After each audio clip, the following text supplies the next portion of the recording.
Every year around the Christmas holiday, magical things always seem to happen. Some things are marvelous and joyful, like visits from Santa or a snowman coming to life. Many people say they can feel the Christmas magic in the air all around them. Some things aren't so joyful. Around Christmas every year, kidnappings, murder, and suicide rates go up drastically as well. Even when horrid things like this happen, people often feel, yet rarely do they admit, they still feel a kind of holiday magic behind it, although be it a dark magic. One example comes from a Christmas demon known as Krampus. The Krampus is well known in countries like Germany and Switzerland for taking naughty children in the dead of Christmas Eve night. Here is one such account. December 24th, 2013. My parents will be gone for most of the night and Christmas morning tomorrow for some stupid work thing they both have. We usually have a Christmas at 6 o'clock, but we have to wait for Mommy and Daddy to get home first. Mom told Brad, my oldest brother, that we would have a babysitter because she didn't trust him to watch all 5 of us by himself. Mom often let Brad watch us, but we had broke a lot of things the last couple of times we were left alone, so Mommy said that she would get Rebecca to watch us. Rebecca came over to the house at 5. She was very pretty, and Brad couldn't stop staring at her. Mommy and Daddy left a couple of minutes after Rebecca got here. This was the first time Rebecca had watched 6 kids at the same time before, and I don't think she knew what she was getting herself into. My younger sister, Molly, who's 3, threw a tantrum after our parents left. Levi and Garrett, my younger twin brothers, who were both 5, started fighting. Brad talked with Rebecca most of the night, and Rachel spent most of the time in her room. Mom and Dad said that they would get Christmas gifts tomorrow, but we had to wait to open them until they got home. We made hot cocoa, but the cocoa maker is broke, so the hot chocolate burnt our mouths, and we all got candy canes too. Rebecca started to put us to bed at 8, and finally succeeded by 9:30. Even though she was clearly exhausted and frustrated with us, she told us that she had fun, and that she wouldn't have spent Christmas Eve any other way.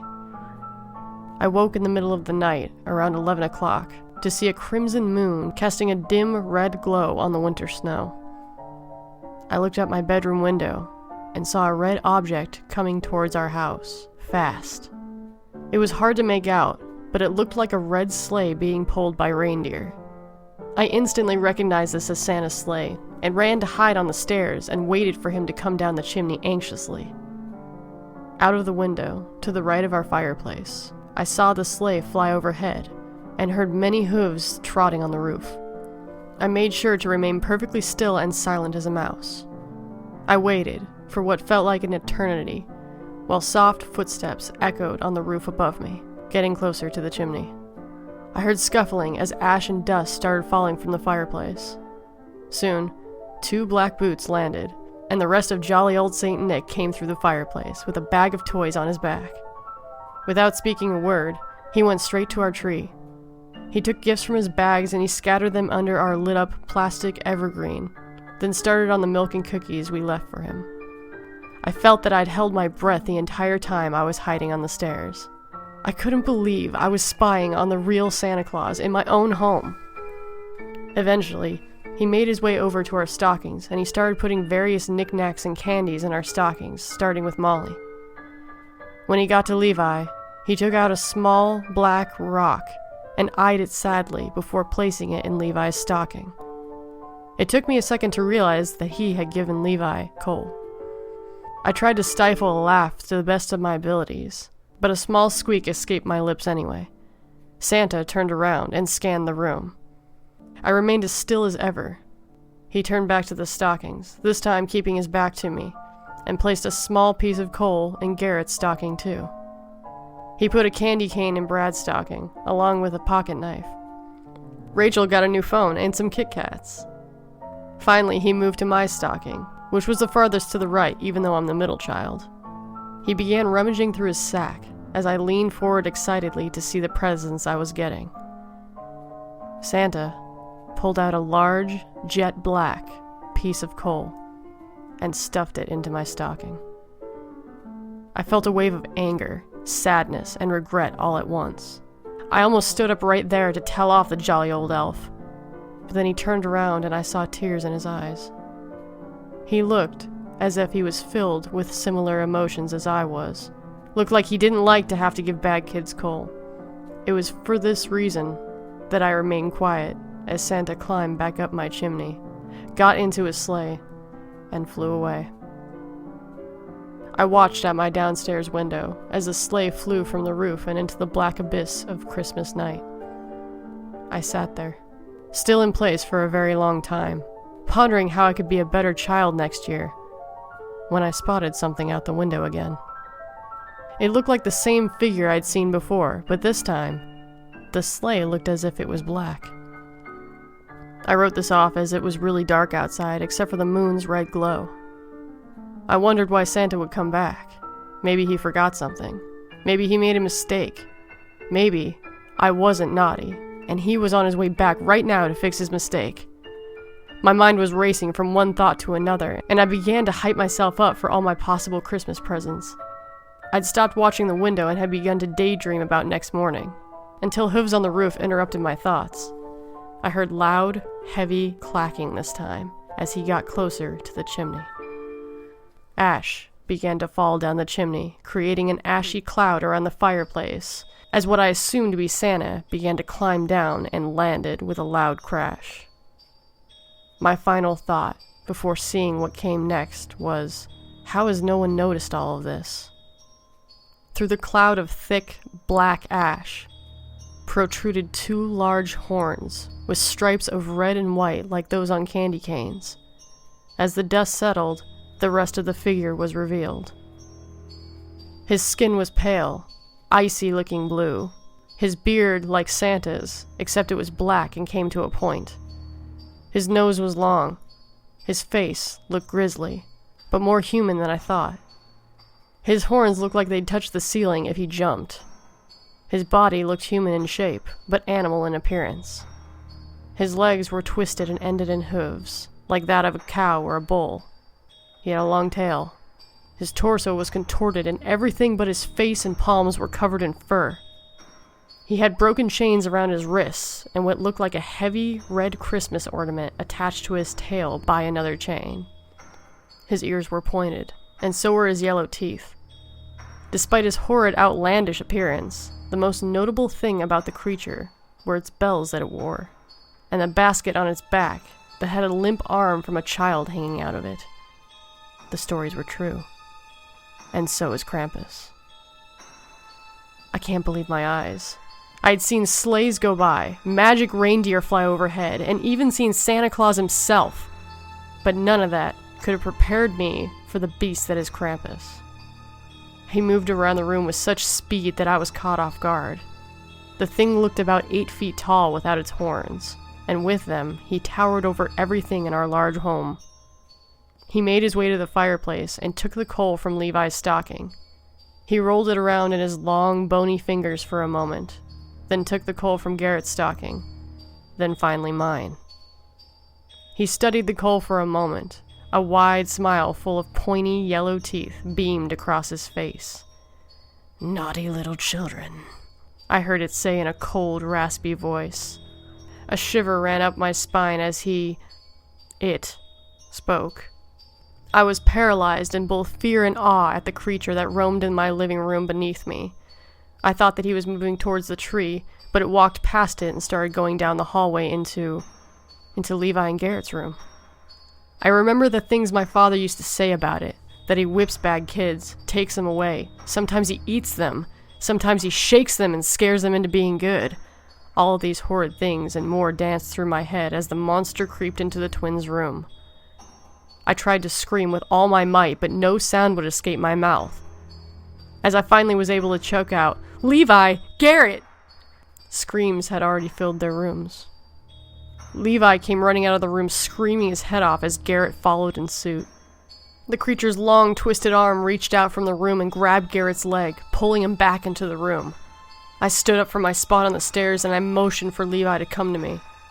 Garrett's screams fell silent. The Krampus emerged from the room alone. His nose seemed shorter now, his face even more deformed. I gripped Levi's hand tightly and we ran for Brad's room. I wailed on his door again and again, but he wouldn't come out. I would have tried harder to get his attention, but I could hear it coming up the stairs as each hoof hit each step. I took Levi to the laundry room, and I told him to hide in the laundry chute. Once he was inside, I began lowering the laundry hamper so that he can get downstairs without confronting the monster.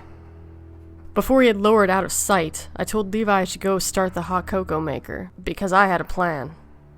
He nodded, and once he had gotten to the bottom, I felt the hamper get lighter as he climbed out. I heard the hoof footsteps getting louder and closer to the laundry room. I began pulling the laundry hamper up and climbed in just as the door was violently flung open, despite the locks on it. The beast licked his lips with his long, skinny tongue as he slowly approached my trembling body inside the hamper.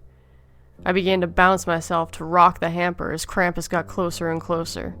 The hamper wouldn't fall no matter how hard I rocked it, and the creature was nearly upon me. I felt its breath on me as it excitedly panted. I expected its breath to be hot, like that of a dog's, but instead, it felt like the coldest winter chill caressing my skin. I shook the whole hamper as savagely as I could before it finally budged. The hamper fell, and before I knew it, I was on the first floor. I crawled out of the chute and ran to the kitchen as the demon rampaged upstairs. As I came into the kitchen, I noticed no signs of my little brother, but I did see the hot cocoa maker was on. The stomping of the creature upstairs continued, but it didn't seem to be near to the stairs, so I focused on finding Levi. He wasn't hiding in any cabinets, and he wasn't anywhere in the living room. I decided that he might be in his room, so I quietly creeped to it slowly, but steadily. The twins' room was trashed entirely, and Levi wasn't there. There was blood on the wall. I shuddered to think that it once belonged to my baby brother. A small, bloody handprint was smeared on the wall by the door. Dread was all I could feel in that moment. Dread for misbehaving all year. Dread for what had become of my little brother. And dread for the silence that fell in place of hooves stomping upstairs. I quickly and silently made my way back to the kitchen and took out a large coffee pitcher of scalding hot cocoa. As I crept out of the kitchen into the living room, I had an ominous feeling of dread as if I was being watched. I could barely see in the dark of the night, and I couldn't locate our light switches. The only source of light I had was the dim, eerie glow of the lights from the Christmas tree. As I scanned all entrances in the dining room, something moving caught my eye. The chandelier had begun to start swinging as if something had bumped into it or hit it. There was a soft thudding that accompanied the squeaking of the rocking Corona.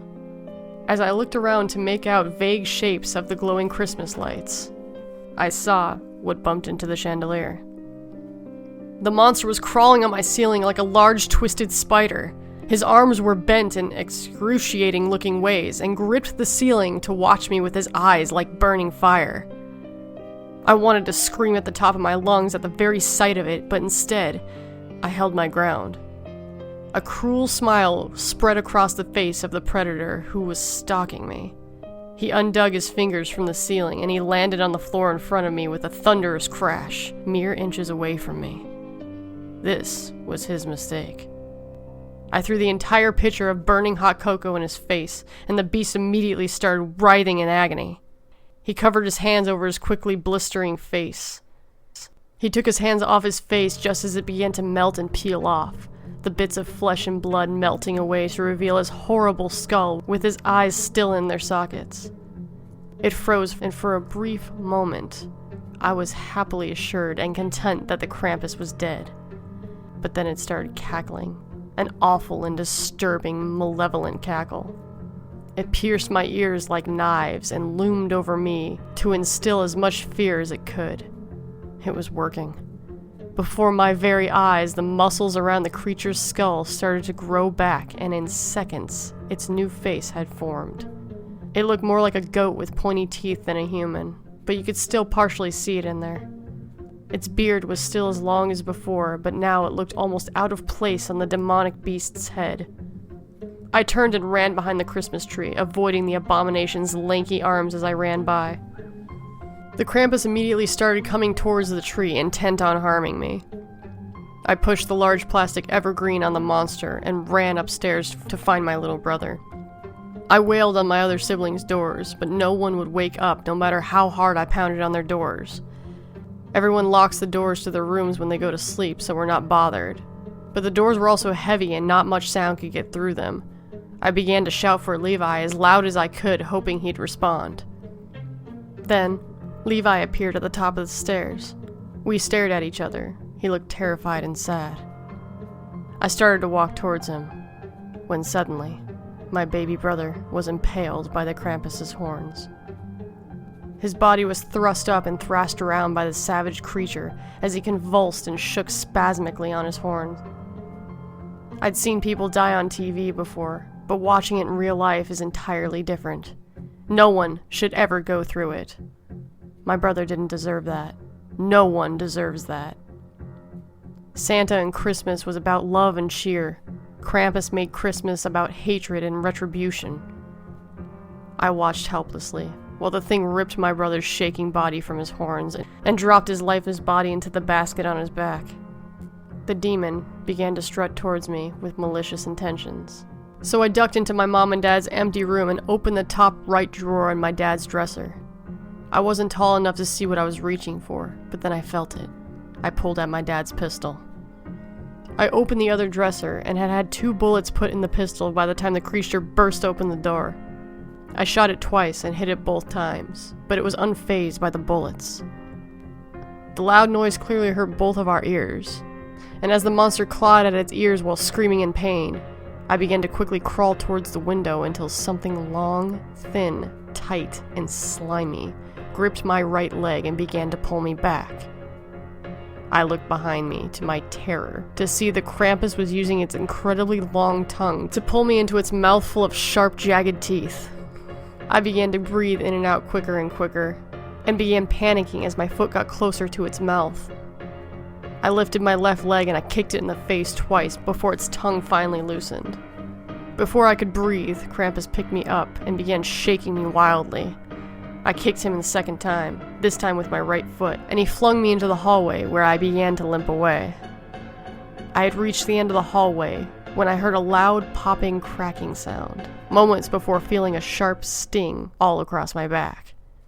I looked back and saw the holiday devil had whipped me with a whip like a lion tamer would use. I felt the warm ooze onto my back as a new pain started setting in. I started to limp away to safety when I was picked up by the Krampus again. His long, cold fingers wrapped around my back and stung my cut even worse. He looked at me, right in the eye, before lifting me behind him and dropping me into the birch basket on his back. On the outside of the basket, it looks like it could only fit a couple of kids inside, but the inside was massive. I fell into a mountain of bodies. There were hundreds of thousands of kids in that one basket piled on each other, not all alive. Where you couldn't see other kids which made up the trembling ground, you saw only darkness. No sounds could be heard from the inside, or outside really. Kids would scream, mutter, shout, until their throats clearly hurt, but no sounds came from their mouths. Every time I thought the situation couldn't get worse, it got way worse. I waited for what felt like a millennia to escape, as new kids would fall in and join the confusion and show how much time had passed. Eventually, the Krampus reached into the basket and began to pull other children out. His arm became larger as he reached into the basket and stretched out to a panicked girl. I grabbed onto her leg and let myself be carried to salvation. When we were pulled from the basket, I let go of the child and fell behind Krampus. He didn't notice I had escaped. He was only focused on the girl. He looked at the small girl for a second before biting into her flesh with his large, sharp teeth. I never knew the kid's name before the creature devoured her, but I owe her my life for helping me escape. I backed away slowly as Krampus feasted on my fellow child at a dinner's table. I had no idea where I was now, but it was dark and it was cold. I think it's where the creature lives. After the monster was finished eating, he picked up a small wooden box, opened the top, and spat something that glowed a bright green into it. He then took the box over to a rusted door that he opened, entered, and left a few minutes later without the box. He then left the room, leaving the child's remains on a large platter and a rusty door to my curiosity. I opened the door to see dozens of more wooden boxes. I also saw many creepy-looking porcelain dolls and other creepy toys. The door behind me closed, and I was immersed into total darkness. I got up my phone and used it to barely light my way. I walked past a jack-in-the-box with a scary face. I walked past a baby doll that looked withered and old. I found a sack doll that looked like a creepy, rotting skeleton. I thought it was like Santa's rejection toy shop until I found the words Misfits smeared in red paint next to a clown with a skull for a head, blue eyes in its sockets, and big fleshy hands. I was terrified someone else was caught in that room before. When I got closer to the clown, it jumped towards me and yelled, "Wanna play?" I jumped back as the clown let out a scary laugh. I heard scurrying and tiny footsteps of other toys from all around. I started catching the dolls and gingerbread men turning their heads as I ran along the walls trying to relocate the door. I found another passage on the door. "Why can't we die?" was scratched into the wall by something. I wanted nothing more than for this night to end. When I located the door, I bolted for it as soon as I saw it, but I was tripped by a toy soldier with realistic burns on half his face. I kicked the tiny hunk of plastic away, and I moved closer to the door, when a deformed baby doll appeared from the darkness and sank her teeth into my leg. I felt a surge of pain and fell to the ground. I furiously punched the doll's head repeatedly until it unlocked its tiny teeth from my flesh. The porcelain atrocity scurried off as other horrible toys danced around me in darkness. More and more of them kept popping up and coming out of the boxes, like the one Krampus spat the green glow into.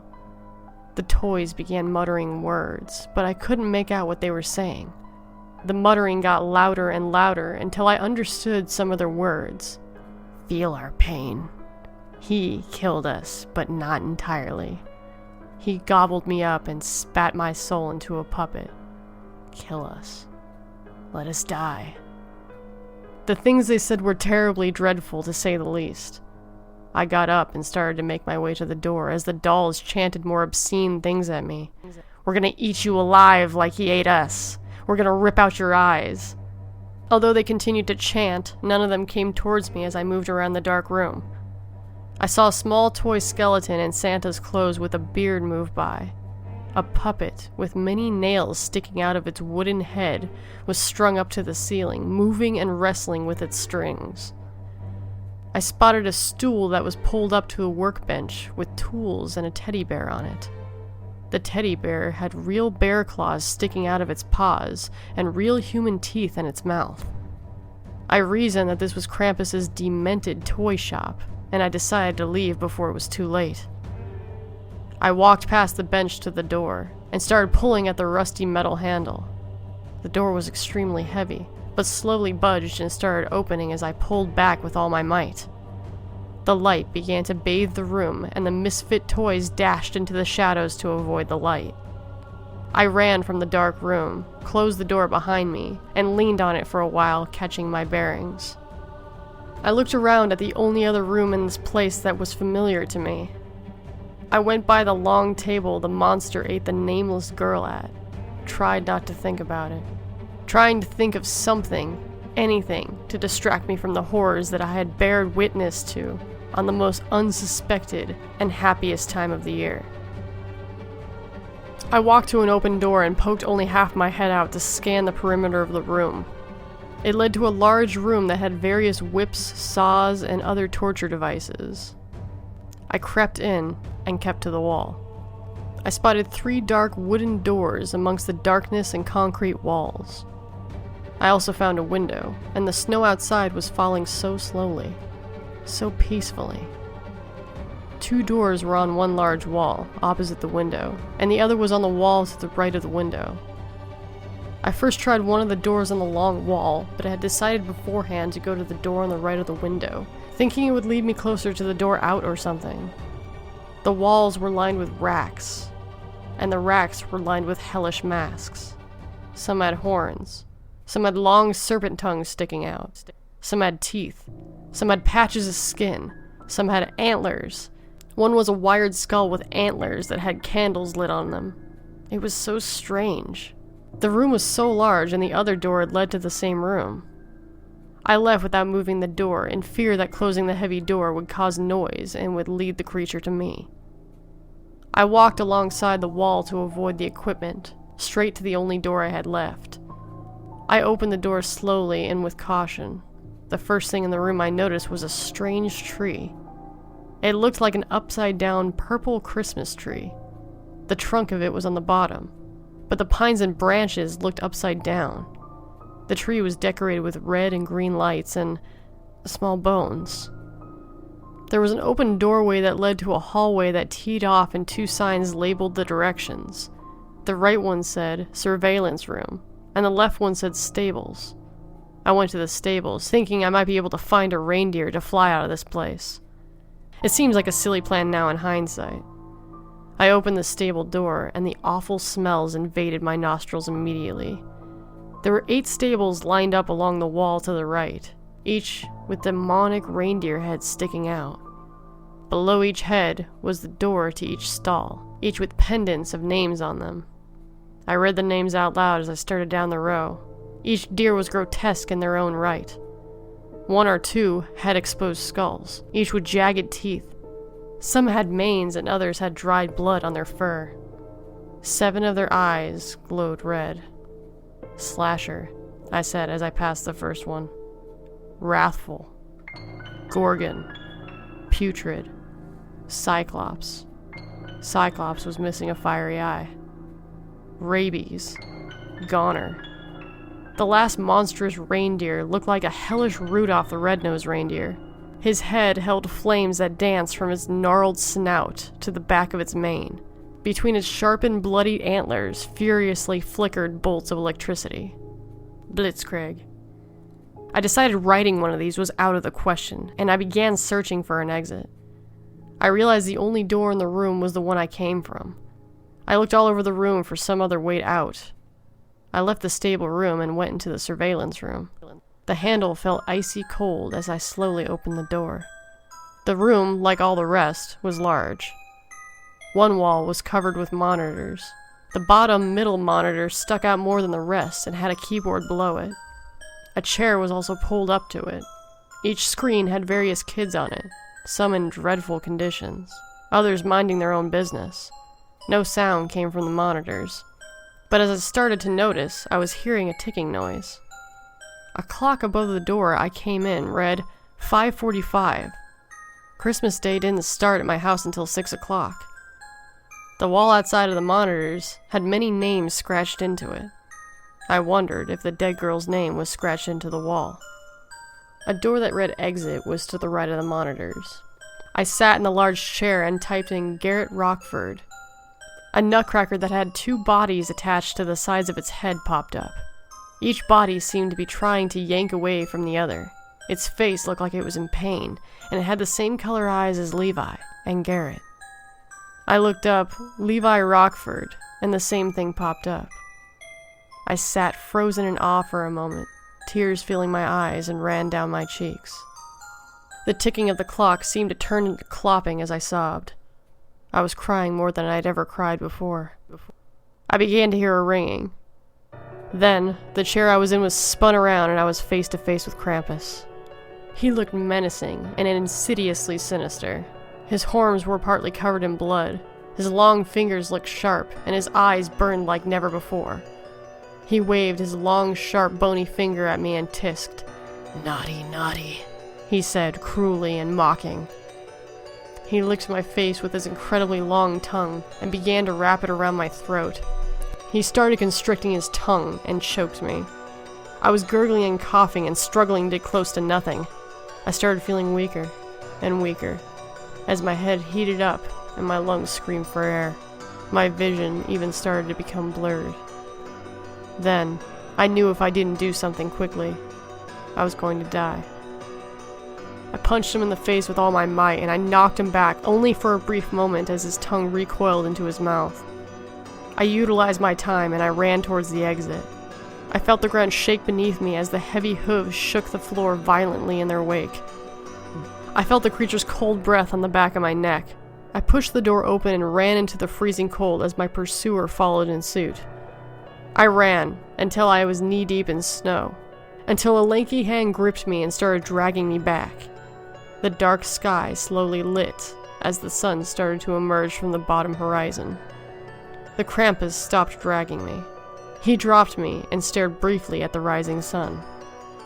"I'll come get you again," he said, as he dropped my leg and retreated into his lair as I lay in the snow. A silhouetted figure came from the distance. I could make out that he was wearing red, and then I passed out. I opened my eyes to see an outstretched hand with a black mitten on it. It belonged to a fat, bearded man with a silly hat. "Santa?" I inquired. "Shh, child," he said with a soft, soothing voice. "Let's take you home." The next thing I remember was waking up in my bed at home. Levi and Garrett were kidnapped in the middle of the night. I found out from Rebecca, Brad, and Molly, who already told our parents and the cops. I tried to tell them what had really happened, but no one believed me. They only got mad when I tried to explain it to them, so I gave up. That's how I spent my Christmas.